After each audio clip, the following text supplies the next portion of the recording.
This edition of the Ridley Report is brought to you by Freaking.com.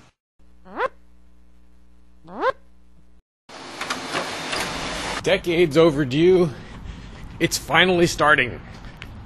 Some semblance of a property tax revolt in New Hampshire.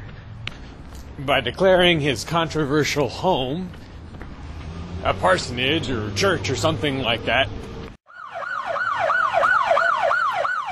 Keen radio host Ian Freeman has probably triggered the 3-year countdown to having the home taken. Now, when I say home, there are really different words that I could use for this spot. It could be, I could call it the Keen Activity Center, which is sort of part of the, I guess, duplex that makes up Ian's property. That place is even more controversial than Ian's house.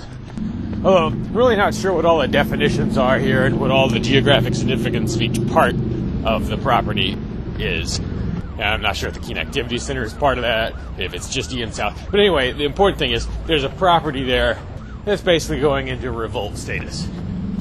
Now, if I understand correctly, this situation is different from what's developing in Grafton, where Free Stater John Cannell owns a church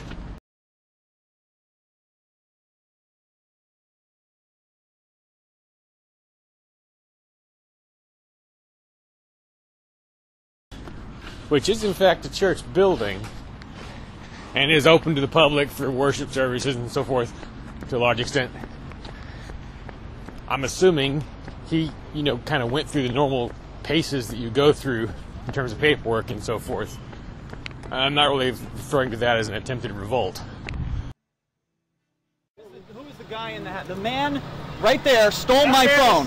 What Ian and company are doing, I got the impression from listening to Free Talk Live that they're not even going through the motions of trying to get government approval to be a church or be treated as a church.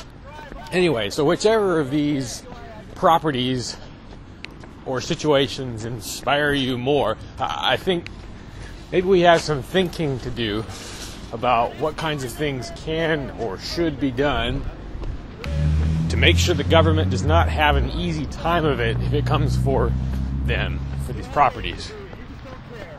Here are some of my brainstorms. Things we've never been able to do before. So in some cases. Let's say we get to the point, perhaps in the year 2016, where the house is now at risk of confiscation. And personally, I would have preferred this was just an out-and-out civil disobedience act as opposed to going through the sort of freak showish element of calling it a church. People naming themselves all these titles that people are just going to laugh at.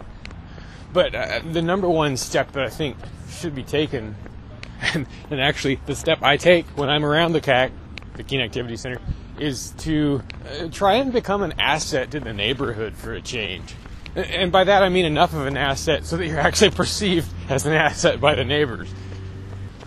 I've only ever heard of one situation where the people who inhabit the CAC have gone out and cleaned up the neighborhood or something like that. It's not a dirty neighborhood, but it's very residential, and whenever I've been to the CAC, I've felt actually kind of uncomfortable being there. Like it's sort of like I'm taking up parking space away from people who live in the area.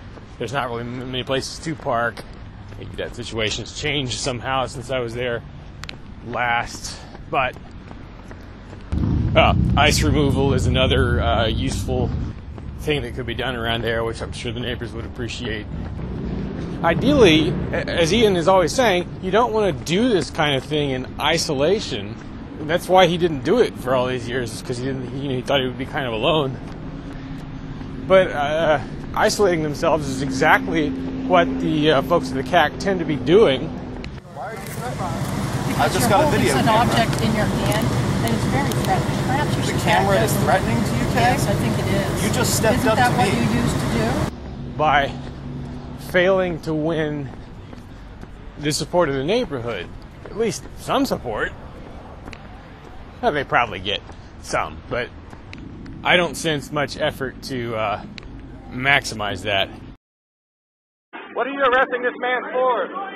You've seen the dramatic Liberty arrests in Keene, New Hampshire. Now see 111 reasons why you should move there and reinforce these gutsy activists. Keene's advantages are compelling, and the list of reasons to move has just been updated. For details, visit freekeene.com.